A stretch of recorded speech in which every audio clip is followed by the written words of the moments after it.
નમસ્કાર, N coverage ન્યૂઝમાં આપનું સ્વાગત છે। કેન્દ્રીય ગૃહમંત્રી અમિતભાઈ શાહ તેમજ મુખ્યમંત્રી ભૂપેન્દ્રભાઈ પટેલની પ્રેરક ઉપસ્થિતિમાં અમદાવાદમાં હર ઘર તિરંગા અભિયાન અંતર્ગત તિરંગા યાત્રા યોજાઈ। કેન્દ્રીય ગૃહમંત્રી અમિતભાઈ શાહ તેમજ મુખ્યમંત્રી ભૂપેન્દ્રભાઈ પટેલની પ્રેરક ઉપસ્થિતિમાં અમદાવાદમાં હર ઘર તિરંગા અભિયાન અંતર્ગત તિરંગા યાત્રા યોજાઈ હતી। કેન્દ્રીય ગૃહમંત્રી અમિતભાઈ શાહે તિરંગા યાત્રા પ્રસંગે જણાવ્યું કે મેડમ ભીખાઈજી કામાની પુણ્યતિથિ પર અમદાવાદમાં તિરંગા યાત્રાનું આયોજન કરવામાં આવ્યું। તેમના બલિદાનને યાદ કરવાનો દિવસ પણ છે। અમિતભાઈ શાહે કહ્યું કે વિકસિત ભારતના સંકલ્પ સાથે અમદાવાદ આગળ વધી રહ્યું છે। તિરંગા યાત્રા થકી અમદાવાદમાં દેશભક્તિનો માહોલ જોવા મળ્યો। એટલું જ નહીં, 5 કિલોમીટર સુધીની યાત્રામાં માનવ મહેરામણ જોવા મળ્યું। તેમણે વધુમાં કહ્યું કે સમગ્ર દેશમાં તિરંગા યાત્રા થકી લોકોમાં દેશભક્તિ જાગૃત થાય તેવું વાતાવરણ ઊભું કરવામાં આવ્યું છે।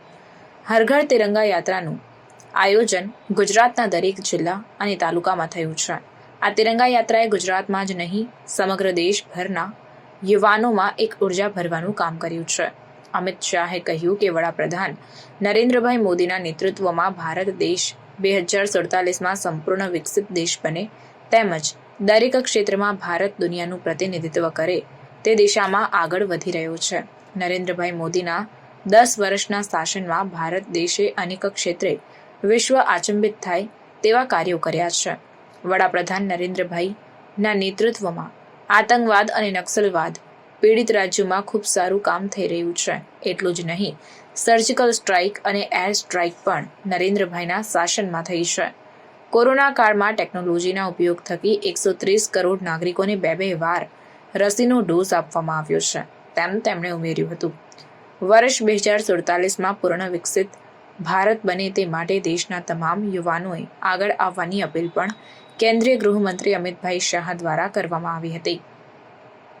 આ અવસરે મુખ્યમંત્રી ભૂપેન્દ્રભાઈ પટેલે કહ્યું કે વડાપ્રધાન નરેન્દ્રભાઈ મોદીએ દેશને મળેલી આઝાદીનું ગૌરવગાન કરવા અને આઝાદીના લડવૈયાઓના બલિદાનને યાદગાર બનાવવા માટે હર ઘર તિરંગા અભિયાનની શરૂઆત કરાવી છે અને હર ઘર તિરંગા અભિયાન દેશમાં એક લોકોત્સવ બની ગયું છે। તેમણે વધુમાં ઉમેર્યું કે નરેન્દ્રભાઈ મોદીનું સ્પષ્ટ માનવું છે કે તિરંગો લોકોને એક સાથે લાવે છે। આપણને દેશની આઝાદીના આંદોલનમાં સામેલ થવાનો અવસર નથી મળ્યો, પરંતુ નરેન્દ્રભાઈના નેતૃત્વમાં આઝાદીના અમૃતકાળમાં વિકસિત ભારતના નિર્માણનો અવસર મળ્યો છે। મુખ્યમંત્રી ભૂપેન્દ્ર પટેલે કહ્યું કે વડાપ્રધાન નરેન્દ્રભાઈ મોદી અને દેશના ગૃહમંત્રી અમિતભાઈ શાહના નેતૃત્વમાં ભારત દેશ વિકાસની નવી ઊંચાઈઓ પ્રાપ્ત કરી રહ્યો છે। આપણી માટીના સપૂત મહાત્મા ગાંધી અને સરદાર પટેલે દેશને સ્વરાજ અપાવ્યું। એ જ રીતે આપણા 2 સપૂત નરેન્દ્રભાઈ અને અમિતભાઈએ દેશને સુરાજ્ય અપાવ્યું છે।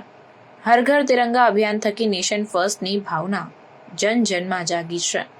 આમ હર ઘર તિરંગા અભિયાન એક જન આંદોલન પણ બની ગયું છે તેમ તેમણે વધુમાં ઉમેર્યું હતું।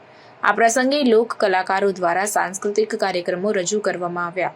અત્રે ઉલ્લેખનીય છે કે રાષ્ટ્રધ્વજના સન્માનમાં 8 થી 15 ઓગસ્ટ સ્વતંત્રતા સપ્તાહ દરમિયાન રાજ્યના લોકોમાં રાષ્ટ્રધ્વજ અને દેશ માટે ગર્વની ભાવના જાગે તે માટે રાષ્ટ્રીય સ્વતંત્રતા પર્વની ઉજવણીના ભાગરૂપે સ્વતંત્રતા સપ્તાહ દરમિયાન હર ઘર તિરંગા યાત્રા કાર્યક્રમનું રાજ્ય સરકાર દ્વારા આયોજન કરવામાં આવ્યું છે।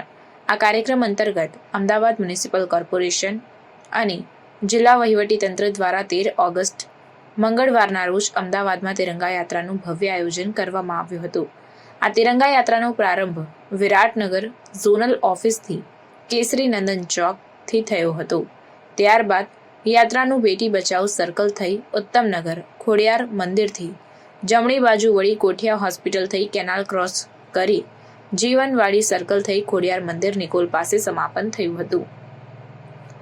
આ યાત્રામાં પોલીસ વિભાગની વિવિધ પ્લાટૂન, એસઆરપીના જવાનો, પોલીસ બેન્ડ, ફાયરના જવાનો, વિવિધ શાળાઓના બાળકો તથા શિક્ષકો, રમતવીરો, વિવિધ સમાજ જેવા કે વોહરા સમાજ, તેરાપંથ સમાજ, જૈન સમાજ, સ્વામિનારાયણ મંદિર, બ્રહ્માકુમારી તથા ગાયત્રી પરિવાર, રબારી સમાજ, ભાગવત વિદ્યાપીઠ, પતંજલિ, બાબા રામદેવ, કેથલિક સમાજ, વોરા સમાજના લોકો અને આગેવાનો તથા ખૂબ જ મોટી સંખ્યામાં શહેરીજનો સહિત આશરે 50,000થી વધુ લોકો તિરંગા યાત્રામાં સહભાગી થયા હતા।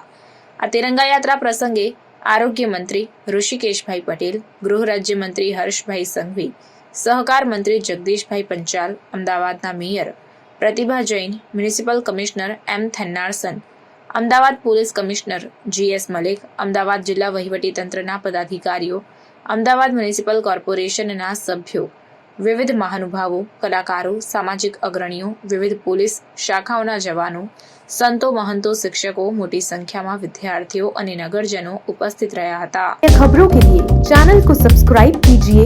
खबरों का नोटिफिकेशन पाने के लिए बेल आइकॉन को जरूर दबाएं।